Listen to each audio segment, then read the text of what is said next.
Salut à tous et bienvenue dans l'entrée. On se retrouve aujourd'hui pour une nouvelle présentation de réplique. Aujourd'hui, il s'agit de la réplique des tipeurs du mois d'août et septembre. Elle a été financée avec le don des tipeurs, donc on peut leur dire merci dans les commentaires de la vidéo.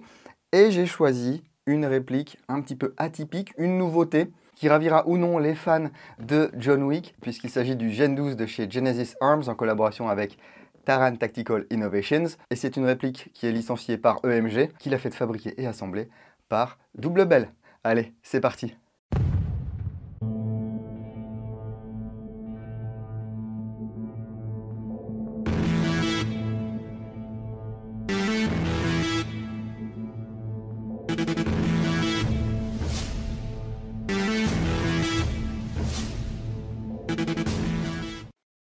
Et oui, c'est effectivement une réplique sous licence proposée par EMG, E-Bike Manufacturing Group. Et c'est pour ça que sur la boîte, on retrouve le logo Taran Tactical Innovations, ainsi que l'inscription Dracarys Gen 12 Shotgun. Alors, et c'est là que le bas blesse, et c'est là que pour certains ça va bloquer. Effectivement, le Gen 12, c'est un shotgun, donc un fusil de chasse calibre 12 semi-automatique avec un chargeur amovible. Et là, on va voir qu'en fait, il s'agit d'un AEG classique qui tire en semi ou en full auto. Je me suis procuré cette réplique chez Taiwan Gun. Elle est disponible en noir ou en gris disruptif. Ça, c'est la couleur dans laquelle elle est proposée chez Taran Tactical Innovations, parce que c'est là qu'on peut se procurer le vrai fusil pour 4600 $. Là, je vous rassure, il n'y en a que pour 365 €. J'ai donc choisi le modèle gris disruptif et j'ai réglé la facture en partie grâce au type que vous m'avez fait en août. Et j'anticipe un petit peu sur ceux de septembre, on verra, sachant que cette réplique, elle ira chez un tipeur au mois d'octobre. Le tirage au sort sera effectué le 1er octobre. Les résultats seront rendus publics comme d'habitude en mode non verrouillé sur Tipeee et sont éligibles au tirage au sort toutes les personnes qui ont fait un tip de plus de 5 €. Merci beaucoup à tous les tipeurs pour leur soutien, que vous tipiez 1 € ou plus. Franchement, il n'y a pas de petits dons et moi, ça m'aide justement à acquérir ce genre de répliques pour pouvoir vous les montrer. Alors, ce qui a pu vous faire tiquer également en début de vidéo, c'est que je vous ai dit, voilà, c'est une collaboration EMG Double Bell.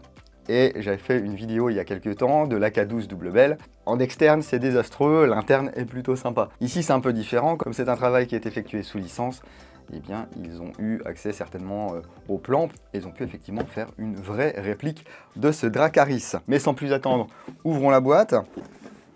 Voilà, donc le packaging, c'est du Double Bell. Donc la réplique est maintenue avec des colliers réalisants. Moi j'ai demandé, c'était peut-être le dernier jour où en fait Taiwan Gun il faisait le downgrade gratuitement, parce que maintenant ils vous demandent de l'argent si vous voulez une réplique genre à 350 ou 330 ou 300 FPS. Ils vous demandent, je pense, le prix du ressort. Moi c'était gratuit, donc j'ai demandé 330 FPS. Voyons voir. Est-ce que ça a été testé dans les clous? Car il y a la fiche, bien sûr. Bon, on est entre 333 et 343 FPS. Bon, et là, ça fait une amplitude de 10 FPS. Merci à Amadeus Mirek d'avoir testé ma réplique. Et puis, on va retrouver ici un manuel du Kestrel V2 Basic de chez eShooter. Tout simplement parce que cette réplique en est équipée. Donc, on va avoir des fonctions telles que le pré-cocking. Sur le semi, le choix entre coup par coup et le fameux binary, le binaire, c'est-à-dire ça tire une fois lorsqu'on tire et une fois lorsqu'on relâche. Sur le full auto, on aura du full auto ou un burst de 3. Ensuite, on trouve le chargeur de ce Dracarys. Ah, regardez la taille du truc. Voilà, il est très gros, il est spécifique. Avec son marquage ici, Gen 12. On a même des espaces ici pour les numéroter si on veut. Bon, ce sont des chargeurs qui font 900 billes. Donc, autant dire que vous n'aurez peut-être pas besoin d'en racheter plusieurs, à moins que vous soyez un gros viandard. En réalité, ils peuvent contenir 10 cartouches calibre 12. Voilà. On va retrouver ici la molette qui va mettre le ressort en tension et vous faire monter les billes. Et ici la trappe pour remplir les 900 billes que contiennent ce chargeur. Si vous avez besoin d'autres chargeurs, ils sont disponibles à 20 € pièce. Il n'y a malheureusement pas de mid-cap disponible pour le moment. Est-ce que ça se fera? Je ne sais pas. Mais bon, vous l'avez compris, ça a beau être une réplique de shotgun, on ne va pas tirer 3 billes en même temps, ou 6 billes en même temps, ou 10 billes en même temps, comme d'autres modèles peuvent le faire. Ensuite, on retrouve les petits accessoires qui ne sont pas montés d'origine sur la réplique, à savoir les 2 leviers de chargement. Les voici, qui sont en alliage, et ils ont leur petite vis Allen, ainsi que le gros compensateur. Mais pas de panique, comme c'est une réplique sur base AR15, eh bien on garde le taraudage ici en 14 mm anti-horaire. Si vous voulez y installer un traceur, un silencieux ou un autre compensateur, eh bien vous pourrez le faire. En tout cas, moi dans ma boîte, j'ai pas de tigette de nettoyage et de débourrage, j'ai rien d'autre. Ici, on a une petite fiche avec le numéro de série, etc. Au départ, vous voyez, il est à 394 fps. Et la petite carte EMG avec toutes les licences, donc EMG, Genesis Arms et puis Taran Tactical Innovations. Avec ici le QR code qui va vers le site emgarms.com. Et il est temps de découvrir ce Dracarys en Disruptive Grey. Le voici. Il n'est pas léger néanmoins. Et je vous propose qu'on le voit un peu plus en détail. Le voici, ce Dracarys EMG / double belle. Alors on va commencer par assembler les éléments manquants, bien sûr, en commençant par les leviers de chargement. Donc vous pouvez le mettre d'un côté ou de l'autre, ou vous pouvez mettre les deux comme c'est sur le vrai fusil. Moi je vais... Déjà je vais pas visser avec mon chasse-goupille. Je vais mettre les deux comme c'est prévu. Mais en fonction de vos préférences, hein, vous pouvez mettre que du côté droit ou que du côté gauche. On verra un petit peu plus tard qu'ils ont leur importance, ces petits leviers. Et ensuite, on va mettre le compensateur. Regardez, le canon externe ici. Et puis le canon interne qui vient affleurer. Et tant qu'on y est, on va regarder le diamètre du canon interne. On nous annonce 6,02, il me semble, sur la fiche technique.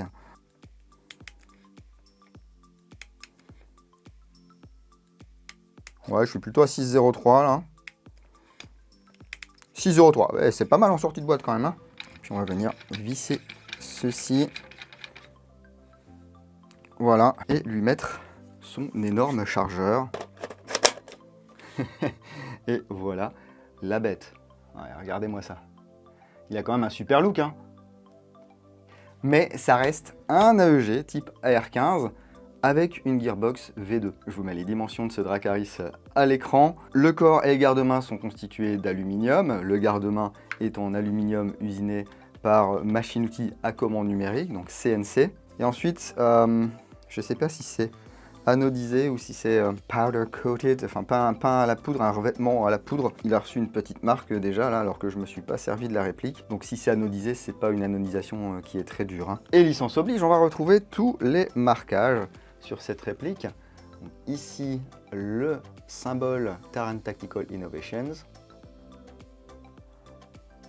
Gen 12 ici sur le receveur supérieur. On peut déjà voir que le sélecteur de tir est ambidextre, mais il n'y a que 2 marquages, Safe et Fire, parce que la version autorisée de ce Gen 12, eh bien, elle est en semi. Avec cet AEG, nous pourrons tirer quand même en full, bien sûr. Ici, les marquages Gen 12. Kellogg Idaho, serial number 00001. Il faut que je trouve des photos pour vérifier, mais si on a le 0001 et que chaque réplique a un numéro de série différent, ça voudrait dire qu'on a le premier exemplaire de ce Dracarys. Et donc, cher tipeur qui recevra ce Dracarys, tu auras le premier exemplaire de ce Dracarys en Disruptive Grey. Ce serait cool quand même. Hein. Donc ici, le sélecteur, on a vu avec son look assez spécial. Alors les crans sont super bien marqués, ça c'est cool, hein, ça va pas bouger tout seul. La crosse ici qui est en polymère, qui est une crosse type BCM Unibody Stock, avec sa plaque de couche ici en caoutchouc dur. Voilà, donc c'est du polymère renforcé à la fibre de verre, hein, bien sûr. Il y a un insert en métal à l'arrière pour mettre un anneau Quick Detach, donc QD. Le levier est là et on peut faire reculer cette crosse. Voilà, sur, je pense, 6 positions. Par contre, ici, on remarque qu'à l'arrière de la réplique, il n'y a pas d'anneau attache-sangle, justement. Donc, il faudra utiliser un système alternatif ou essayer de trouver un anneau attache-sangle. La poignée est également une réplique d'un modèle BCM, le BCM Gunfighter Grip. Je connais pas la vraie poignée, hein, mais là, c'est un peu... alors, je dirais pas grossier. mais la texture n'est pas très marquée. Je ne sais pas comment elle est sur la vraie poignée. Ici, on peut voir la trappe pour le moteur. Donc on voit qu'on n'a qu'une vis et qu'on devra ensuite faire pivoter la trappe. Ah, alors attendez, parce qu'il y a un autre numéro de série ici, sous le pontet. Donc c'est peut-être ça le vrai numéro de série. Alors attendez. KM24 242. Donc on est peut-être plutôt sur la 242. Et puis là, on voit que le pontet a été élargi sur l'avant. Voilà, il plonge et on a une queue de détente. Tout ce qu'il y a de plus classique. Ici au niveau du puits de chargeur, eh bien, on a un Magwell Extension, donc une extension du puits de chargeur en plastique qui va permettre de venir ici, voilà, aider au chargement de cette réplique. Voilà. Si vous êtes un petit peu en biais ou quoi, ça va vous guider. L'arrêtoir de l'ensemble mobile ici est très sympa, il est design, hein, et il va être fonctionnel. Donc si je tire ici, hop, sur le levier opposé, eh bien, je vais pouvoir accéder au réglage du hop-up, voilà, avec sa molette radiale là. Et une fois que j'ai terminé, clac, j'appuie et la fausse culasse revient vers l'avant. Le garde-main ici en aluminium usiné CNC avec son revêtement qui a l'air quand même un petit peu fragile. Vous voyez, il y a des endroits où c'est un peu plus clair. Donc, je pense pas que ce soit anodisé, ou alors c'est vraiment très léger. Et on a des ports Keymode, c'est rigolo, hein. Parce que le Keymode, c'est un petit peu, comment dire, passé de mode. Maintenant, on est sur du M-Lock, hein, sur quasiment tous les garde-mains modernes. On a une petite découpe ici sur l'avant, le rail Picatinny sur le dessus, qui se continue sans interruption sur le receveur supérieur. Il n'y a pas d'organe de visée, vous avez remarqué, avec cette réplique. Ça coûtait pas grand-chose d'en rajouter. Peut-être qu'ils se sont dit que, de toute façon, maintenant, les joueurs, ils mettaient un optique point rouge là-dessus, et puis, ils partaient jouer, ils n'utilisaient plus les organes de visée mécaniques. Mais bon, une paire d'organes de visée en plastique de bonne facture, ça coûte pas si cher que ça, hein. Et donc, ici, on termine par ce fameux compensateur. Voilà. C'est vraiment une réplique qui a un look très agressif, mais en même temps, ça reste plutôt sobre. J'ai envie de dire, comme à peu près toutes les armes qu'utilise John Wick dans les films. Ce Dracarys, on le retrouve dans John Wick 4, parce que bon, ce pauvre John, il faut bien qu'il se fraye un passage au travers de tous ces méchants qui veulent lui faire la peau. Installons une batterie dans cette réplique. Il y a du jeu dans le tube de crosse, là. Ah oui, bon. Alors, je pense que le monsieur de Taiwan Gun, c'est pas je pense, c'est il n'a pas resserré correctement l'écrou. Voilà le fameux Castle Knot. Donc ici, il faut que j'appuie, que je vienne mettre un chasse-goupille dans le trou, que j'imprime une petite pression, hein. Voilà, pour pouvoir passer le cran. Et ici, arriver sur la connectique DINS. Alors DINS, DIN, T-Plug, T-DIN, T-DINS, il y a vraiment plusieurs appellations pour ce truc-là. Bon, effectivement, là, c'est pas du tout serré. On resserrera ça après le changement de ressort tout à l'heure. Car il y a un système de changement de ressort rapide sur cette réplique. Donc, voyons voir. Est-ce que je peux y mettre cette batterie? Oh, oui, ça devrait passer. Voilà, elle est reconnue. Je vais pas la reverrouiller tout de suite. Parce qu'il n'y a pas forcément besoin. Safe. Je suis en safe, mais il n'y a pas de safe mécanique. Je peux tirer ma queue de détente. Semi.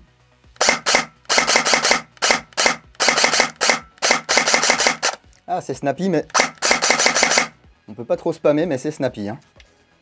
Full. Ça claque, hein. Bon, on est en intérieur aussi, c'est normal que ça casse les oreilles. Et on a donc le Kestrel Basic à l'intérieur de chez eShooter qu'on va pouvoir régler. Et la raison pour laquelle on n'a plus de sécurité mécanique, eh bien c'est parce que ce Kestrel, il se programme en mode safe. Donc là, j'appuie 3 secondes. Pour le pré-cocking, j'appuie 2 fois. Et après, il y a 6 niveaux de pré-cocking. On va mettre 5. Voilà. Et il y a un système adaptatif. Si votre niveau de pré-cocking, par exemple, est juste à la limite, vous allez tirer, le système parfois, bien forcément, ça va tirer 2 billes. Et normalement, il va s'adapter après plusieurs coups et venir ensuite tirer une bille. Voyons voir ici si j'ai pas trop mis de pré-cocking. Non. On peut peut-être même essayer à 6.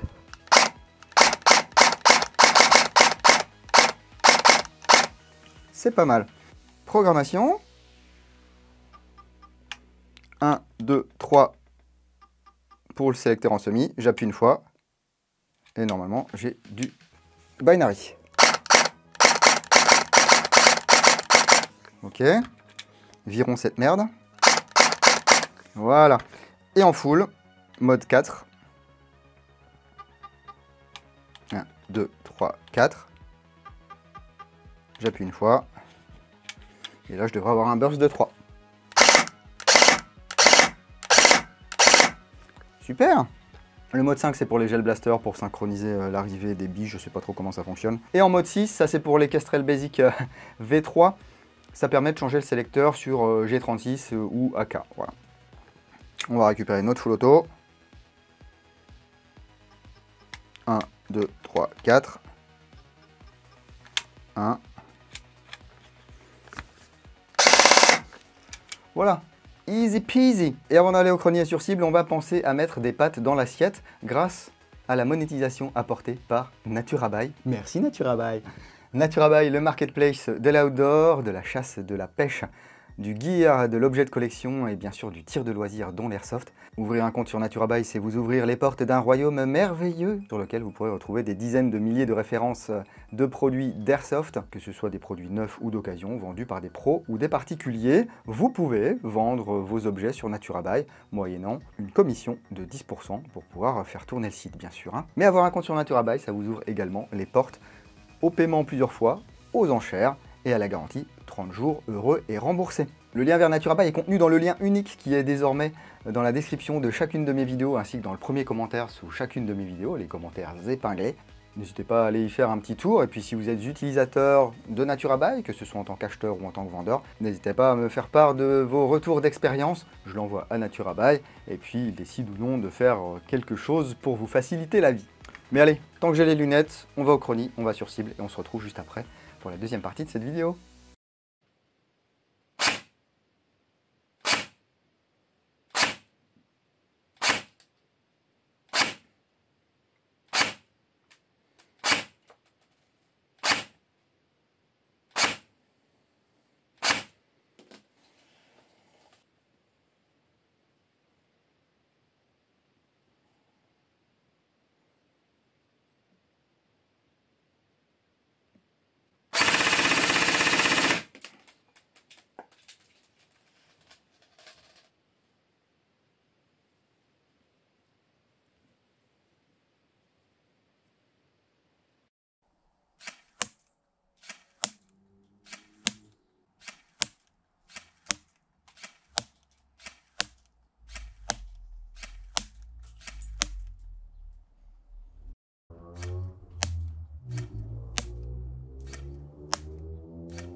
Bon, eh bien, ils font clairement les tests chrony hop-up à 0 chez Taiwan Gun. Cela dit, ça donne une réplique, voilà, de shotgun qu'on pourra peut-être jouer en CQB. Voilà, si on a envie d'avoir un truc qui ressemble à un shotgun pour aller jouer en CQB, eh bien c'est parfait. Alors, moi je crois que dans mon assaut, ils n'autorisent pas les high cap en CQB. Et ça serait du coup problématique pour moi d'emmener cette réplique, parce qu'elle ne serait pas autorisée. Donc je trouve ça dommage qu'il n'y ait pas de mid cap. Peut-être qu'il ferait une exception, étant donné qu'il n'existe pas de mid cap. Cela dit, je serais certainement limité à 120 billes ou 130 billes ou 200 billes. Ça dépend des parties en fait, parfois on limite. Donc ça serait un petit peu chiant à calculer parce qu'il y a tout le couloir là qui ne sera pas spécialement exploité. Donc est-ce que je dois mettre 20 billes en plus, 30 billes en plus? C'est vraiment à la discrétion des orgas. Le tout c'est d'en parler et d'essayer de trouver un terrain d'entente bien entendu. Niveau hop-up, écoutez, ouais, ça se passe pas trop mal. Malgré l'énergie assez faible développée par cette réplique. J'ai pu toucher à 45 mètres sans problème et on sent qu'il y a encore un petit peu d'allonge. Donc je ne sais pas quel joint il y a, j'ai rien nettoyé donc c'est vraiment, c'est dans son jus et c'est déjà pas mal comme ça en sortie de boîte. Niveau cadence c'est pas mal non plus. Je pense que pour la jouer un peu, roleplay sur une réplique de shotgun comme ça, peut-être que je le réglerai en burst de 3. Et je demanderais peut-être à jouer avec en burst de 3. Vaut-il mieux se prendre 3 ou 6 billes d'un seul coup, ou alors un petit burst de 3 par cette réplique? Mais ça c'est pareil, à la discrétion de vos orgas. Avant de tenter des trucs sur le terrain, discutez-en toujours avec eux. Il y a souvent moyen de s'entendre et ça permet comme ça au briefing d'accueil de clarifier les choses. Attention, aujourd'hui on a un SGR12. Attention, aujourd'hui on a un Gen 12 de chez Genesis. Attention, aujourd'hui on a du fusil à pompe qui tire du 6 coups ou du 10 coups. Donc ces joueurs-là ne jouent pas en full, mais comme ils ont ce système de shotgun, attendez-vous à recevoir plusieurs billes d'un coup. Voilà, à 300-310 fps, à une distance de sécurité raisonnable, on ne devrait pas faire mal aux copains. Je sais qu'il y a toujours les discours, ah, si tu veux pas te faire mal, va faire du crochet.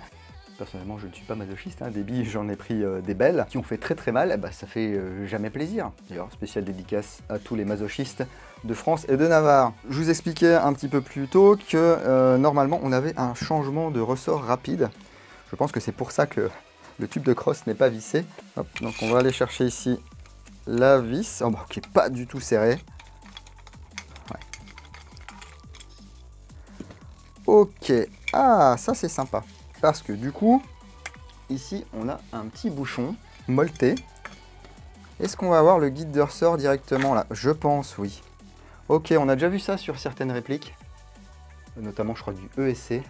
Monter sur but et habit, c'est du métal. Donc là, effectivement, ça n'a pas été serré. Et tant qu'à faire d'en être ici, si j'allais garder cette réplique pour moi, eh bien, je lui ajouterais ce genre de choses. Donc pour pouvoir bien y attacher une sangle, ici une sangle 1 point. Moi j'aime bien les sangles 1 point. Allez, on va faire ce petit cadeau au tipeur que je ferai pour la revue écrite lorsque je referai un démontage complet. Je modifierai légèrement cet attache sangle pour qu'il puisse se monter sur le Dracarys. D'ailleurs le Chris Vector est bien arrivé. Je suis content. Et puis la personne qui l'a gagné est contente, m'a remercié à de multiples reprises et m'a même envoyé des goodies de son assaut. Donc merci beaucoup parce que souvent... Les gens, ils gagnent, ils disent « Ah, super, je suis content d'avoir gagné ». Il y en a qui disent rien. Voilà, ils prennent le cadeau, hein, mais ils ne disent rien. Dites-vous simplement que si vous venez typer expressément parce que vous avez envie de gagner la réplique et non pas forcément pour soutenir l'antre, ne le faites pas parce que vous allez être déçu. Parce qu'il y a quand même relativement peu de chances d'être tiré au sort. Enfin, il y a des chances, mais je veux dire, c'est pas une chance sur deux, quoi.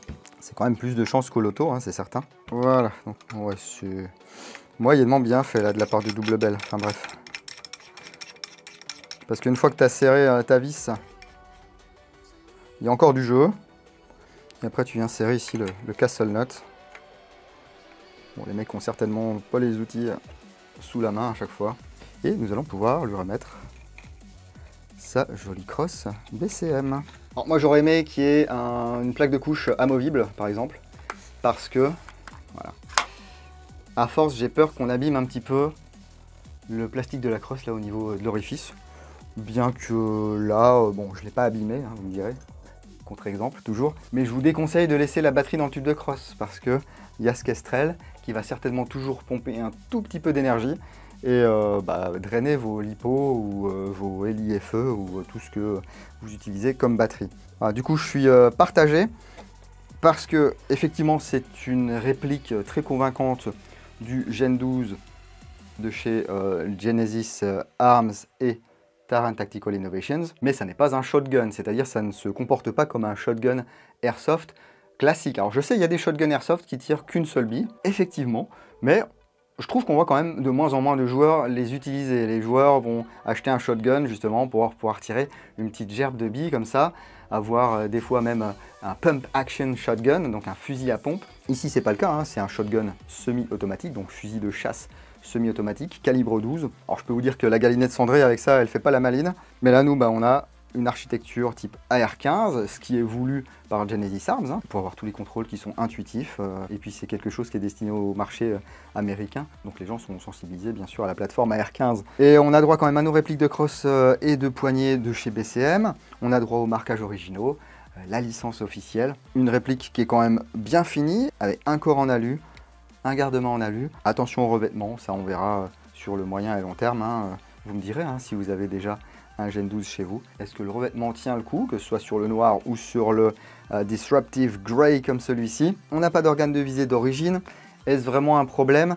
Si vous êtes un joueur débutant, oui, parce que ça veut dire que dans votre caddie, il va falloir mettre eh bien, soit un point rouge, soit des organes de visée mécanique, en plus du prix, donc 365 €, de ce Dracarys. Si vous êtes un joueur vétéran et que vous avez déjà du matos chez vous, ça ne sera pas vraiment un problème. L'addition du Kestrel est sympa, on verra à l'interne, mais si c'est aussi propre, on va dire, que sur la K12, ça devrait être sympa. Le hop-up fonctionne bien, on a un canon 6.03 là d'origine.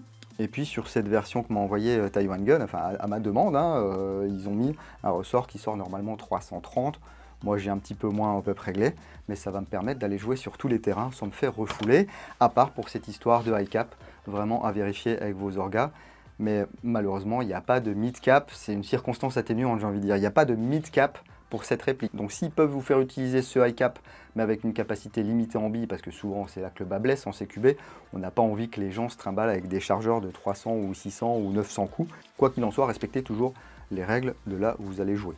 Peut-être qu'ils sortiront un jour une réplique du drum 15 coups, parce que là on a une réplique du chargeur 10 coups. Il existe également un drum 15 cartouches. On y mettrait certainement 2000 ou 2500 billes, ce serait clairement abusé. Mais il y a des gens qui aiment toujours jouer avec du high cap. Ceci dit, c'est pas une réplique de soutien, voilà, c'est une réplique de shotgun. Donc à vous de me dire si vous pensez que EMG et Double Bell ont fait un bon travail sur ce Dracarys Gen 12. Moi je vous avoue que j'aime bien ce qu'ils ont fait, mais l'utilisation en définitive, eh bien c'est pas une utilisation shotgun. Voilà, j'espère que je suis clair, j'ai dit 150 000 fois shotgun dans cette vidéo. Mais voilà, j'espère que vous avez pris autant de plaisir que moi à découvrir cette réplique. Et puis ça a permis de voir que le gris n'est pas aussi flashy que sur les photos qu'on peut voir sur internet. Il est même plutôt sympa ce Disruptive Grey. Donc dites-moi bien sûr ce que vous en pensez. Et puis si vous êtes possesseur de ce Gen 12, dites-moi également ce que vous en pensez et comment ça se passe avec le vôtre. Et voici le temps de l'appel à l'action, bien sûr, avec le petit pouce vers le haut ou vers le bas si cette vidéo vous a plu ou ne vous a pas plu. Merci à tous ceux qui font l'effort, bah oui, parce qu'apparemment c'est un effort de venir cliquer sur un petit pouce. Je vous l'accorde, sur mobile, c'est pas toujours gagné de mettre un like ou d'aller voir les commentaires ou même d'aller mettre un commentaire. Ce qui fait que les informations qui sont dans la description ou dans le premier commentaire, autant ils sont faciles d'accès lorsque vous êtes sur ordinateur, autant c'est pas forcément le cas lorsque vous êtes sur mobile. Si ce n'est pas encore fait et que vous ne voulez rien louper de ce qui se passe dans l'antre, je vous invite à vous abonner. C'est gratuit et on peut même activer les petites notifications. Vous connaissez la rengaine, hein. Et puis tout le monde vous le demande sur YouTube. Mets des likes, abonne-toi, partage à tes amis et donne-moi de l'argent. Ça non, mais vous pouvez quand même participer sur Tipeee si le cœur vous en dit ou en utilisant les liens affiliés qui sont situés dans le lien unique de l'antre. En plus de ça, vous avez même des codes promo chez certains marchands, donc n'hésitez pas à en user et en abuser. Nous sommes déjà au mois de septembre, la rentrée est toute proche pour beaucoup d'entre nous et leurs enfants bien sûr. Donc moi je vous souhaite une excellente rentrée. Merci aux tipeurs du mois de septembre qui sont du coup en lice pour gagner ce Dracarys dont le tirage au sort sera effectué le 1er octobre. Prenez soin de vous, si vous allez en jeu le week-end prochain, n'oubliez pas, jouez sérieusement mais sans vous prendre au sérieux. Et moi je vous dis à bientôt dans l'Entre Dinago. Bise.